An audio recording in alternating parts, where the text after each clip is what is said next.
I am Madison Timmons. I'm Chris Susie. And we're paranormal specialists who live in the most haunted city on earth, Savannah, Georgia. Every day is Halloween in our line of work, so join us as we spin true tales of haunts, murders, and disturbing Savannah history.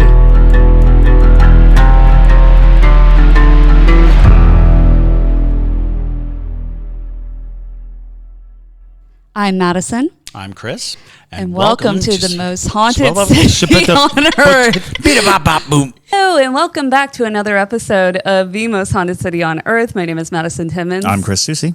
And today we are going to be doing our deep dive on the Rylander Theatre, since we are going to be going to investigate it here in just a few days from when we're filming this. I'm here too. I was switching camera angles and I totally missed mine. I didn't know. JT or whatever the hell I was going to say. Oh. I didn't know if you were like in this with us or No, not. I'm in it. I'm here. He was deep in work. We didn't want to interrupt. Yeah. Well, because like every time I'm like, JT, what's your name? Yeah. He's always like, oh, I'm not here. Yeah. I'm just No, the I man know. behind You the can't curtain. see me. I'm just getting used to the multicam thing. Multicam thing's cool. pay no attention to the man behind the curtain. Yes, So, but anyway. But Facts. anywho, so yes, we're going to be doing our deep dive on the Rylander because we're going to Americus in a couple days, and we're going to be investigating this bad boy. So this is going to be an interesting episode. I am very interested to see what we find when we go there, because due to the fact that this place has not been investigated in a very, very, very long time, there's a lot of holes in what we could encounter. But I did uncover a lot of the history that could give us a little bit of insight into what might happen here, because it was a very poppin' theater back in the day, and it still is till this very day. So let's go ahead and dive right on into it if we're ready. Do we have any announcements, JT?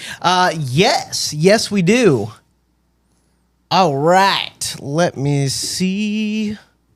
Hold on. I'm gonna need it. Both y'all raise your hands real fast, so I know this is a part that I need to cut, because I thought you already had this, but there we go. Can you see that?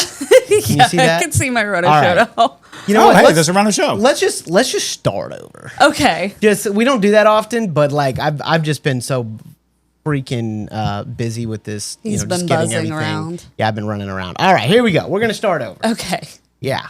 All right, and got that. Good to go. Let me hit still. Bam. All right, and 2. Maddie, here we go.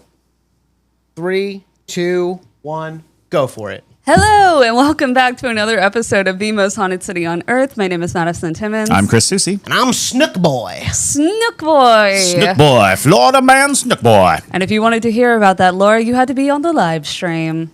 So, sorry, you're going to have to join us as a parajunkie to find out why JT is the Florida man of Snook. But that is not the only reason to become a parajunkie. I mean, it's a compelling reason, but it's not the only reason. It's not the only reason.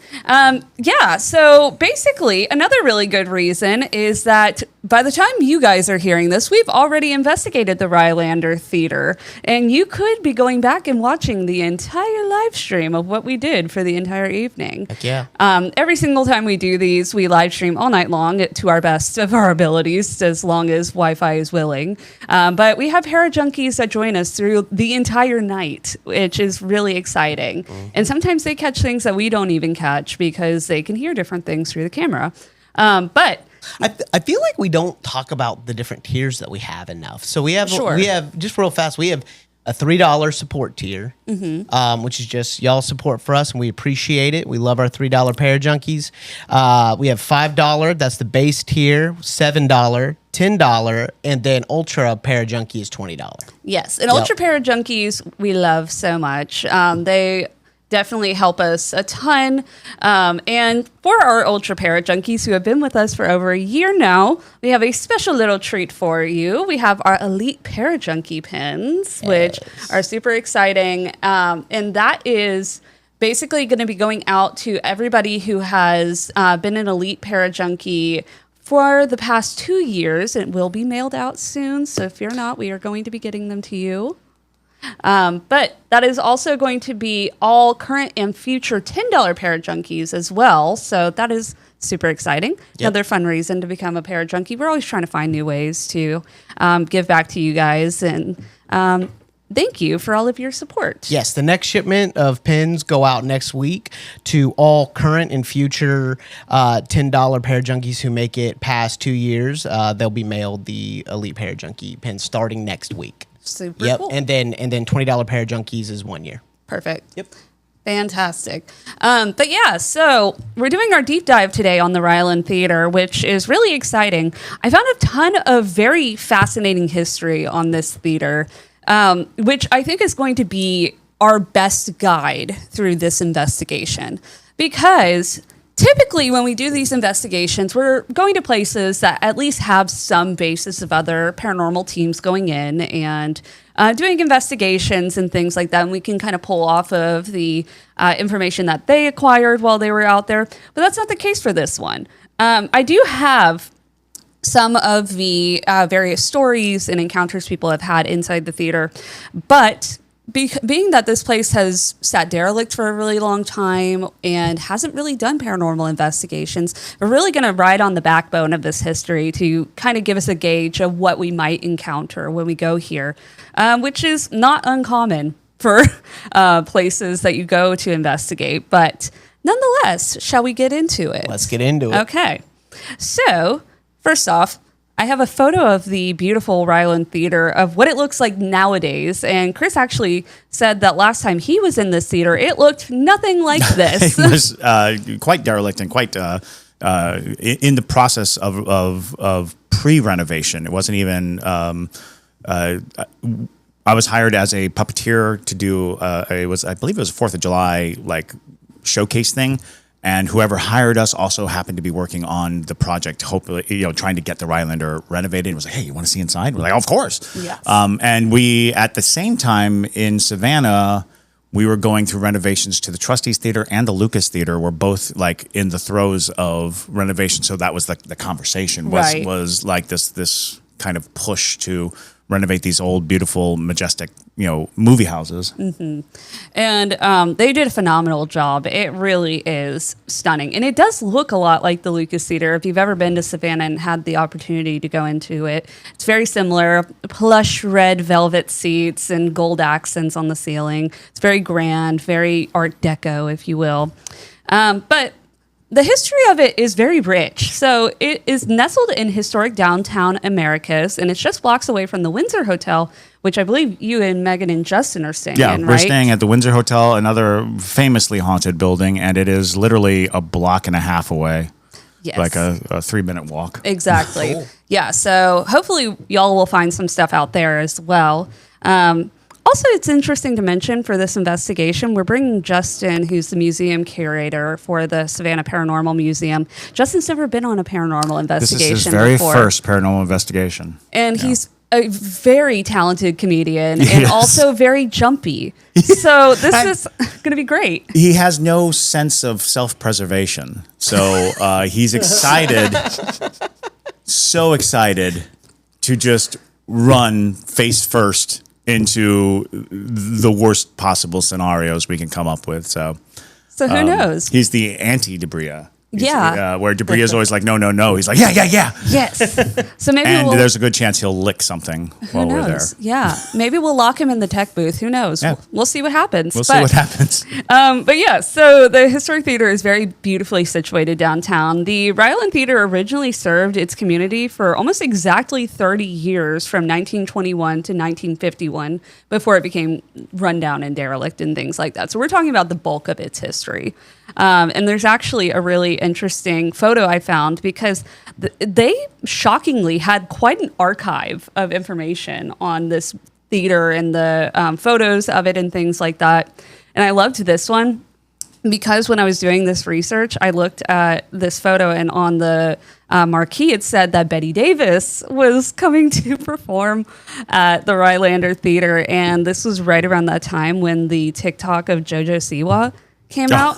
And I just literally the whole time was like, oh, the boys think she's a spy. She's got Betty Davis eyes. And I'm like, oh, God, this is too much. So I had to include this one out of all of the marquee photos I could find. Lord. Listen, I have to give a little bit of a reveal of what my process is like when I do these things. But so the Rylander Theatre was a dream of a man named Walter Rylander, and that took shape a few years earlier, and before it was finally opened in 1921. Initially, it was conceived as a collaborative civic project, and the city coordinated the financing with the Chamber of Commerce and the Americus Rotary Club. So early planning was spearheaded by Arthur Rylander, who was Walter Rylander's father, Mayor John E. Shepard, and City Councilman William E. Taylor and Charles M. Burke during the first half of 1919. And on July 13, 1919, Walter Rylander made a surprising announcement. Walter revealed that he had privately capitalized at the theater, and it was worth $60,000, effectively obliviating the earlier efforts. But the actual construction required a massive year-and-a-half effort overseen by Evan Mathis on Walter Rylander's behalf. So he brought the money in. But a bunch of people kind of did the work to get this place up and running. So they brought in a man named C.K. Howell, who was a New York architect who designed the magnificent edifice. E.W. Rawlings was the contractor, relocated his family from Montezuma to Americus to complete the project. And under the supervision of Mathis and Rawling, William Saling from New York as well designed the interior decor. Bob Clark from Macon handled the plastering, while Bruce Clark from Charleston installed the wiring. So it really was a team effort of the East Coast, if you will. They brought in people from all over the place because they really wanted this to be kind of the theater of the South, if you will. So Ernest M. Dick Vickenzie from Americus completed the interior marble work, and local... I will also include, there is some language in here that is not PC anymore, but it is the language that was used at this time. But in local colored brick masons was the term they used that took care of the building's brickwork. So there were African-American people who were typically handling all the brick on the outside that is still there today. The result was a visual feast of ornate plasterwork, beautiful stencil patterns, and painted murals. The installation of a $5,000 pipe organ, which was a Typhoon cooling and ventilating fan system, and nearly 1,000 opera chairs, along with an orchestra section of 580 seats, a balcony of 150 seats, and a gallery of 130 seats. And the gallery was particularly reserved exclusively for Black patrons with their own separate entrance and ticket window due to racial segregation at the time.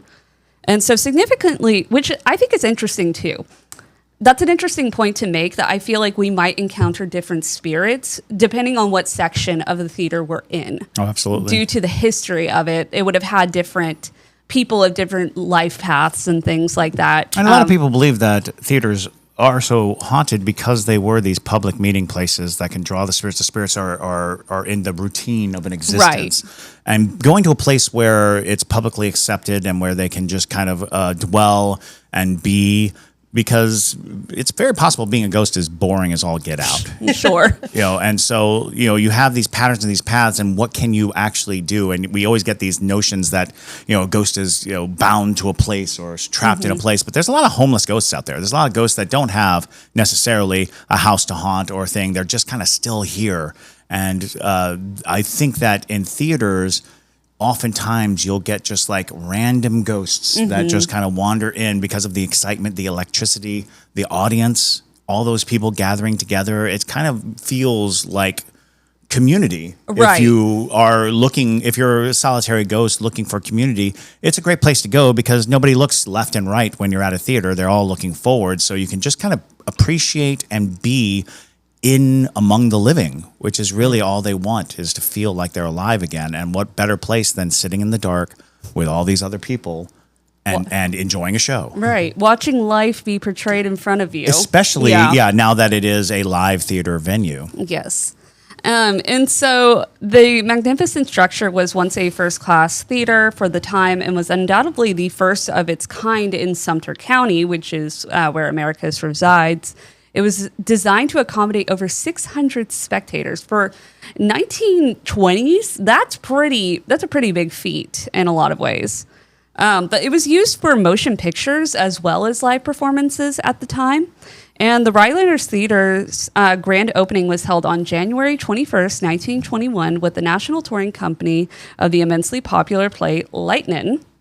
And I actually found the playbill for it, which is pretty cool. My Golden Girl. That is cool. February 1st. A lot of theaters, a lot of the old grand movie theaters had a full stage on them. And part of that was because in early films, they had to have live music accompaniment. So silent movies, of course, were silent. They didn't have any means of getting music in. So they'd have piano players, they'd have live orchestras on stage playing while the movie was going on. And I believe at the Rylander, they had the Molly pipe organ, which was a miniature version of the gigantic pipe organ that's at the Fox Theater. Yes. Yeah, they did. I actually think I have a photo somewhere in here of the organ that's in there. But they definitely used the stage and the space for its full potential. And I also love that they really dressed it up for any of the events as well, even if it's just movies. Because absolutely. It's very fun. It's very glam. That was another thing. Movies did not come out with as much regular notion, so they played a long time. So having like your popcorn box say what the name of the movie was, or to have your staff dressed in a certain way made sense because the movie might play for months at a time. Right, exactly. It wasn't like how it is now where we're getting new movies every month. So, but the movie part of the theater actually made its debut in on February 14th, so Valentine's Day of 1921, with Mary Pickford's The Love Light and Harold Lloyd's Get Out and Get Under showing on a twin bill. And admission prices were as follows. Adults paid 25 cents. Children under 13 paid 10 cents. Black patrons paid 17 cents if they were an adult, and black children paid 10 cents if they were an adult. I know. That's a very loaded fact there. Yeah. But, that was the time, unfortunately. Yeah. Everything was very, again, segregated because it's the 20s. And we look back at it and we're like, that's foolish. But for them, this is the normal. Yeah. But I did include some photos of the displays that they put out for the different films. So they had... These are some of the usherettes, is what they called them because they were women. And this was, I guess, for The Good Fairy that showed in 1934. And then this was also an usher as well who was standing. Loy and the Thin Man.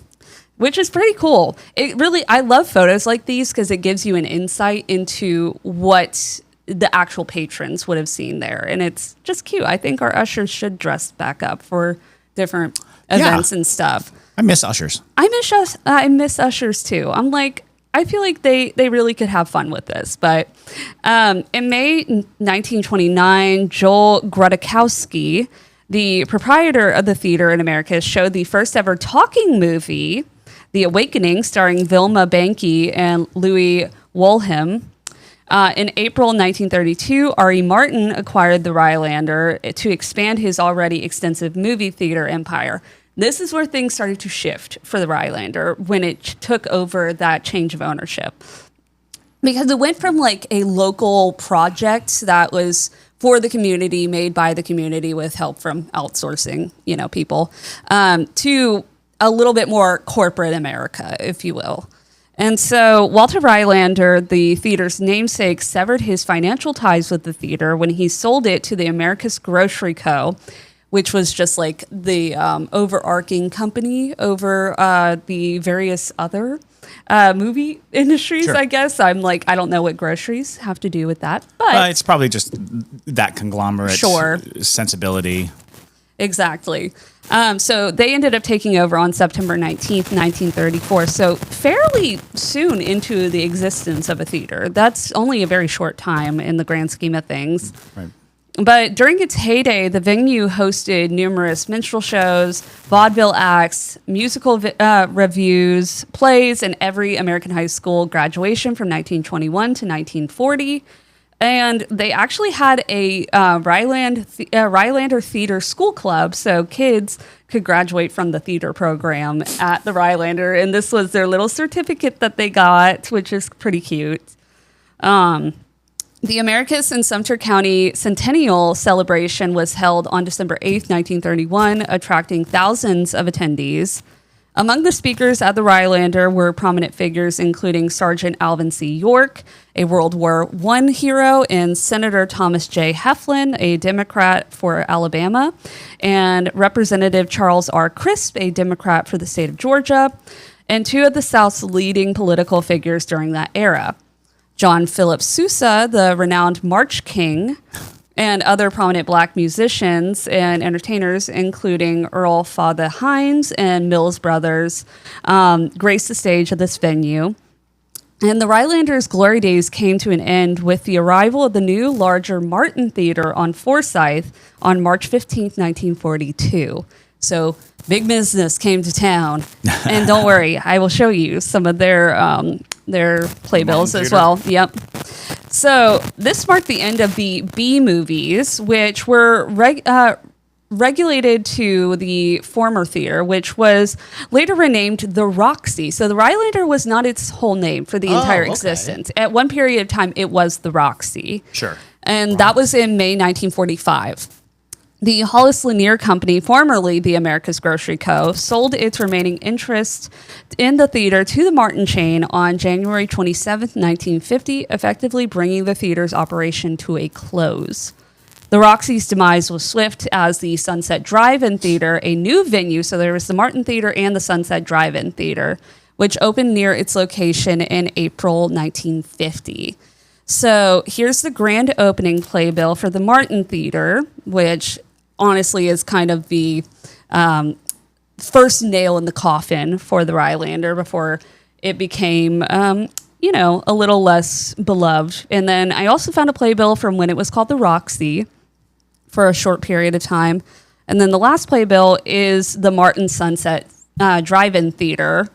And each one of them, you can tell they get more and more glitzy and glitzy in the way that they actually had colored ink and things like that they're spending money to make people want to come in. And they were playing lots of really, really well-known and popular films and productions and things like that. So now, by the end of that calendar year, the old Rylander Theater was closed for business.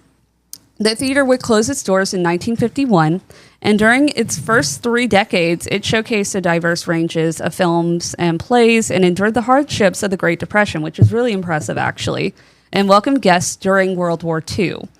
The Rylander, once renowned as the finest playhouse south of Atlanta, holds a prominent place in the hearts of people across Georgia and the southeastern United States. So now the theater is called the Jimmy Carter Auditorium at the Rylander Theater. And you're probably wondering, why Jimmy Carter? Well, let me tell you, Jimmy Carter actually has an interesting connection to this theater. So away from the high-stakes environment of his numerous careers, Carter's secret love was for movies, and it blossomed in Americus, Georgia's Rylander Theater. Yeah, if you go back and do a little bit of reading on Jimmy Carter, he was obsessed with films. Obsessed. He was constantly showing films at the White House and things like that as well. And so this is where it's rooted from. After leaving his childhood town of Plains, Georgia, which is just a little bit outside of Americus, Carter enrolled at Georgia Southwestern College, later renamed Georgia Southwestern State University, in Americus, where he discovered the historic theater and quickly became its most esteemed patron. During his college years, Carter frequently visited the Rylander Theater to watch its movie screenings. And this was because it was one of the pioneering establishments that showcased talkies, which were basically films that had actual audio to them, or movies with sound, which had transitioned from silent films between 1926 and 1930. Now talkies are a delicious snack. That's true. That is very true. Jacob A. Ross, who is a park ranger at the Jimmy Carter National Historic Park in Plains, Georgia, says, I consider the Rylander Theater history of being part of President Carter's history. As a young Carter would often attend shows at the theater during the same era these items were created. And intriguingly, I think Jimmy Carter and his wife lived at the Rylander house, which is... That sounds correct. Just outside of Americus or within the city bounds. But I think that... Because the Rylander house is also a very famous haunted house, and it's famous because the First Lady... Yes. Basically said lots of weird things happened in this house. Yeah. If you do some digging, literally just Google Jimmy Carter house, it'll show up. Yeah. And it's a very fascinating place and all the interesting paranormal history as well. But when it came to the reopening, after being closed for over 4 decades, the theater retains a significant portion of its original grandeur, which is shocking, considering 4 decades being a very long time for something to sit derelict. It received a $5 million renovation for its auditorium. And having reopened after the extensive restoration, which they actually only ended up spending $4.8 million, so they got to keep the rest of that, the theater boasts over 600 seats spread across 3 levels, the orchestra, balcony, and gallery. With meticulous care, the theater has been restored to its original Art Deco aesthetic. The theater reopened October 1st, 1999 with the gala celebration of President Jimmy Carter's 75th birthday. So it was held at the Rylander. I wouldn't be surprised if we encountered maybe some residual energy of Jimmy Carter. Oh, absolutely. He spent so much time there. It was a formative thing. And it's possible, too, that people wouldn't recognize that it was Jimmy Carter. Right. Oh, yeah. People might have like experiences with a young spirit because we had talked about this before. Spirits can...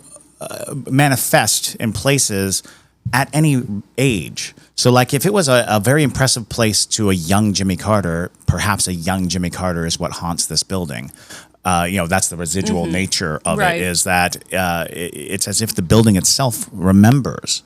And in its memory, it wouldn't be the 75-year-old Jimmy Carter. It would be, the young man who came regularly to the theater and, had this fascination and love for movies. Exactly. Another person who might be haunting this place was among the crowd for the grand reopening was an Americus native, a man named Mike Saliba, an 85-year-old man who claimed to have spent a significant portion of his life at the Rylander, almost as if it was his home during the late 1930s and 1940s. So George Saliba, 14 years his senior, owned and operated George's Soda Shop, which we'll talk about in a second because it's actually still used by the Rylander today. Fantastic. Yeah. That is so cool. Yes. Owned and operated George's Soda Shop, a lively and bustling gathering place just off of the main lobby. The shop, named in memory of its late owner, serves as a concession venue during events only. But being that it's attached to the Rylander, I'm assuming we will have access to this place.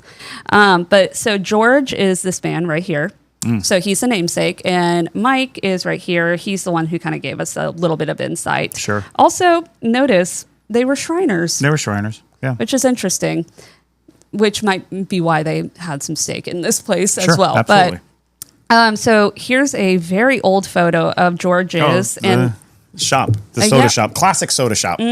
And this was in the 40s. This is what it looked like. And then I also have one of George at George's behind doing his soda jerk work. And so old soda shops, oftentimes when you go to them, resemble old bars, tonsorial places. But the interesting thing is soda shops grew to prominence because of the Prohibition. During the Prohibition, you didn't have bars. You couldn't get those things. So most bars were transferred into soda shops where you could have soda instead of alcohol. And it even got to the point where they started looking at soda as being a lascivious thing. Yeah. So soda was actually outlawed on Sundays.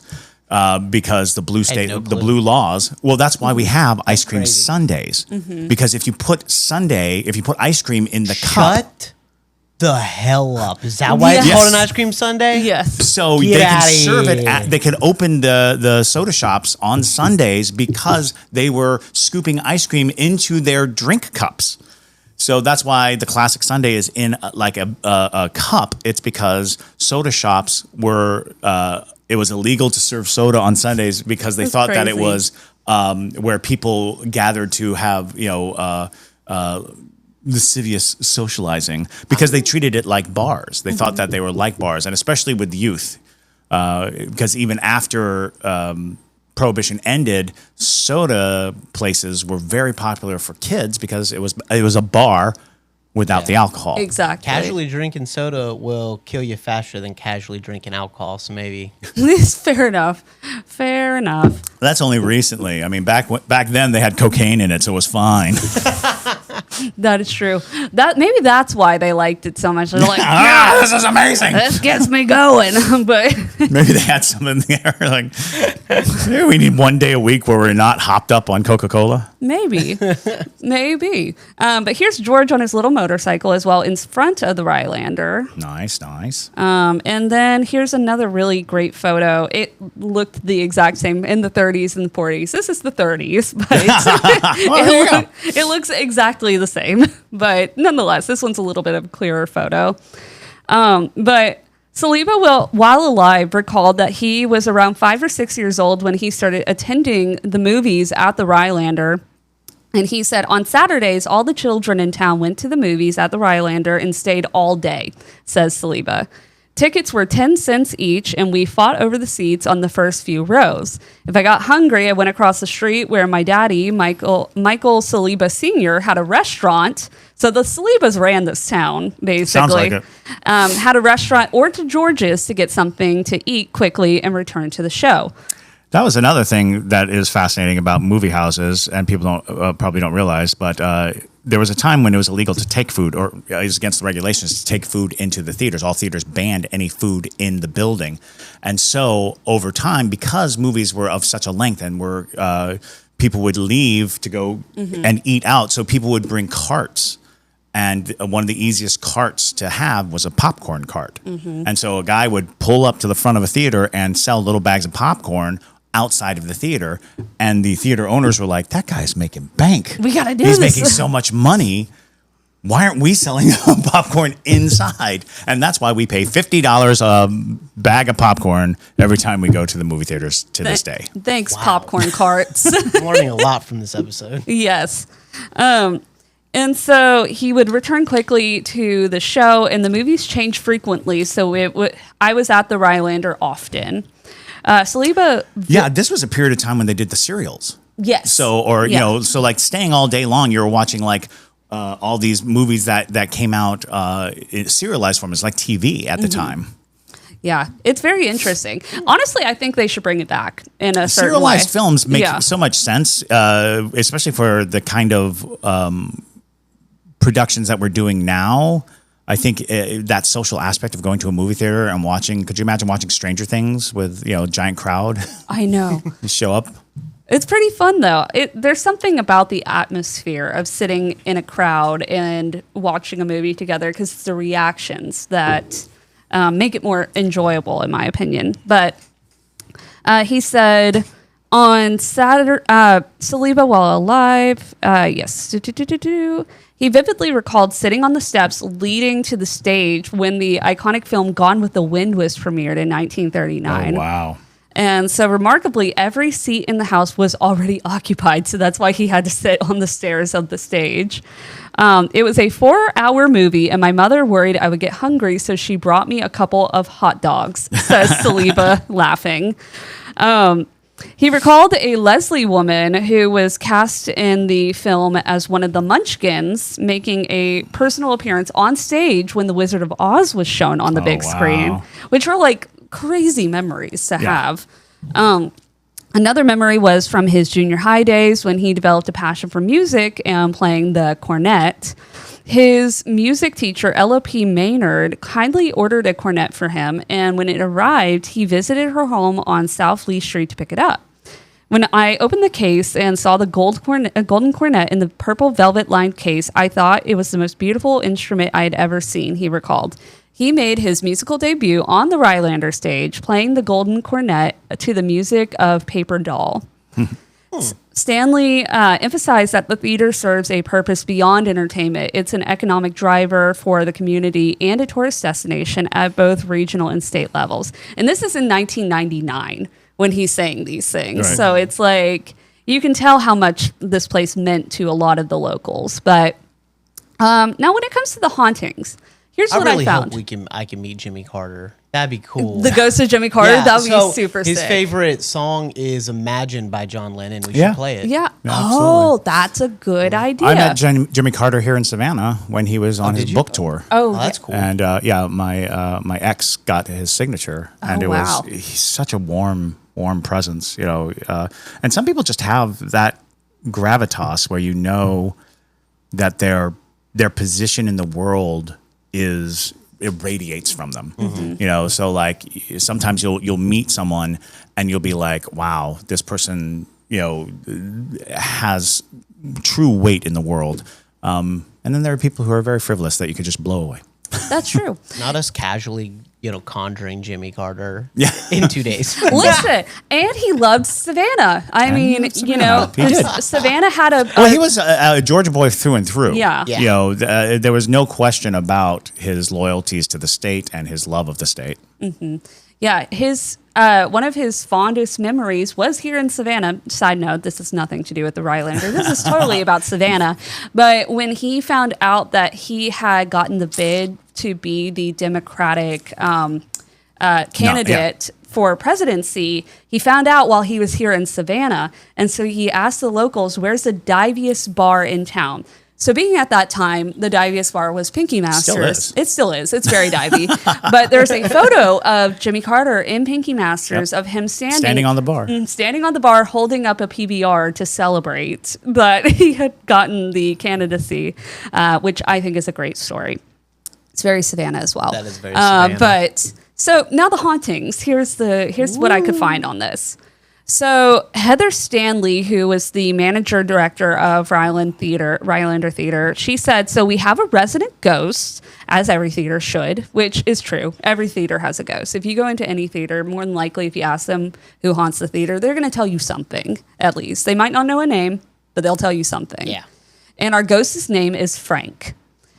Now, here's the thing with Frank. Frank's a very loose name. They don't know necessarily who Frank is, but it could be a number. I have a number of theories of who Frank could be. So Rylander managing director Heather Stanley recounts a time when Frank saved a woman. One of our favorite stories to just demonstrate the kind of ghost that Frank is, we had a young lady who was helping us run Spotlight. It's always the Spotlight pops. Spotlights.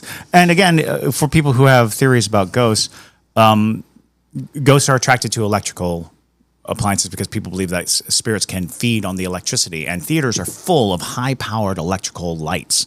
And some people think that that's the reason why theaters are haunted is because the spirits are drawn to this buffet of energy. And so spotlight operators oftentimes have ghost stories because they're manning this very powerful electric device.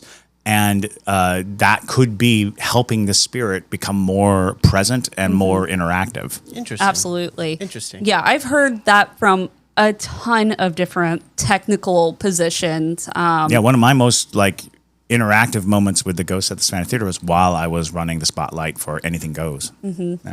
Yeah. So if you want to have a paranormal experience, maybe go volunteer at your community theater to run spotlight. Or just carry a spotlight everywhere you go. Who knows? Who knows what'll happen? Is that a spotlight in your pocket, or you just happy to see me? With that being said, so this young lady was helping us run Spotlight on our third level. She had come down to the second level to get some water and was on her way back up the stairs, lost her footing, and started to fall backwards.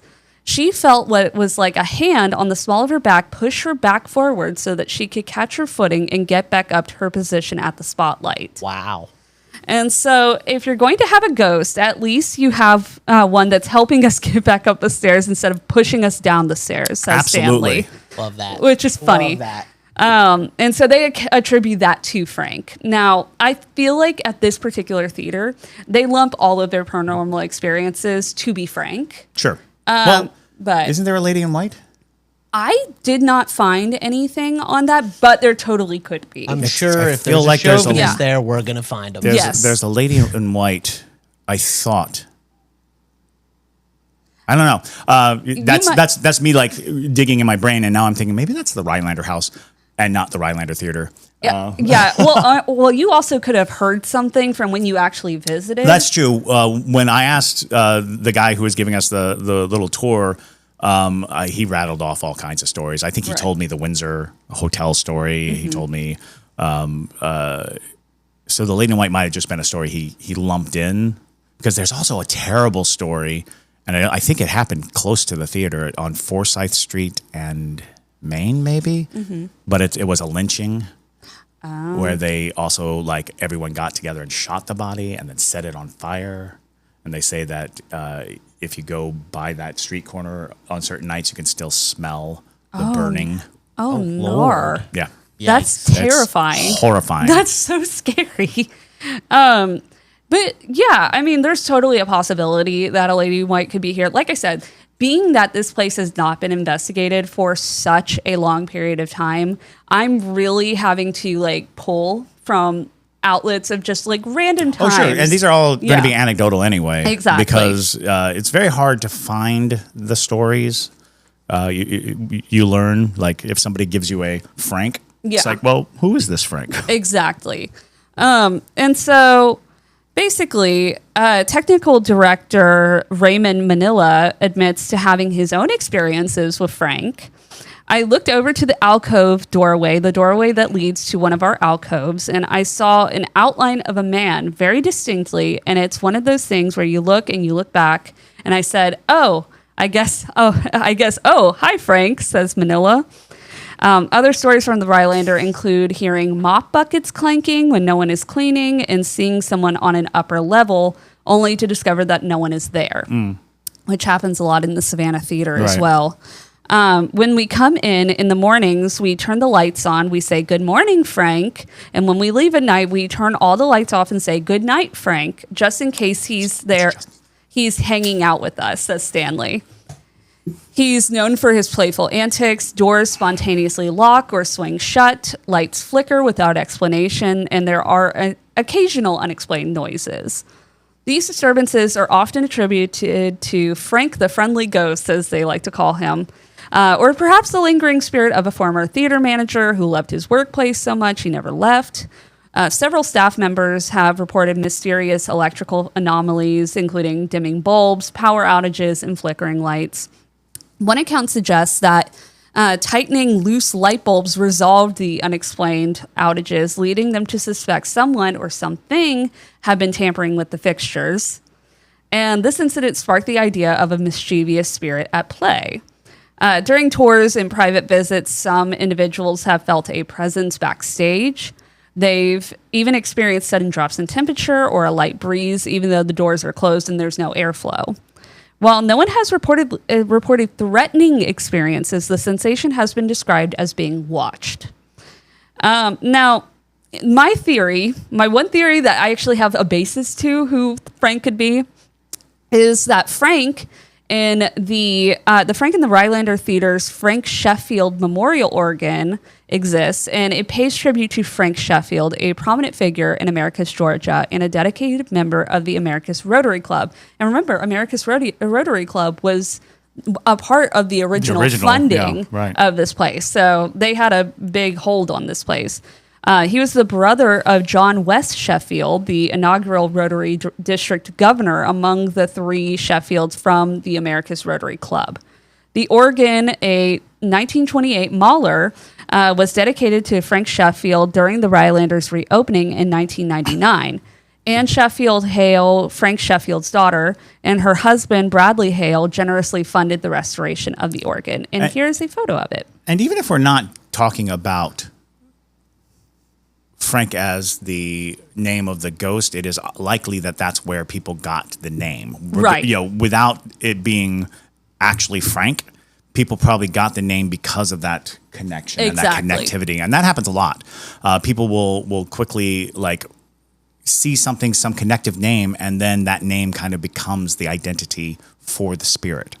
I find that very interesting where, because I want to say that the male ghost George at the Savannah Theater, on the outside, there's a plaque to George Weiss. and you're like, which way did it go? Did it start? Is it George Weiss? Did it start with George?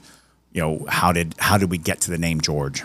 Absolutely. And that's why I say this is just my one theory based off of a fact that I could find of like who this could be. Absolutely. But again, this could totally be a bunch of different entities that people are just lumping together. Could be a janitor, could be a former manager, lots of employees come and go. Could have been one of the ushers. You never know. There are plenty of people who, this place was beloved by a community. Oh, absolutely. And so there's a number of people who we might just not have names for in the history who could have loved this place so much that they wanted to haunt it in the afterlife. You have stories of people who went every single week. Exactly. And if you did that for 20 plus years, then it becomes a part of not just your identity, but the pattern of the energy that you lived.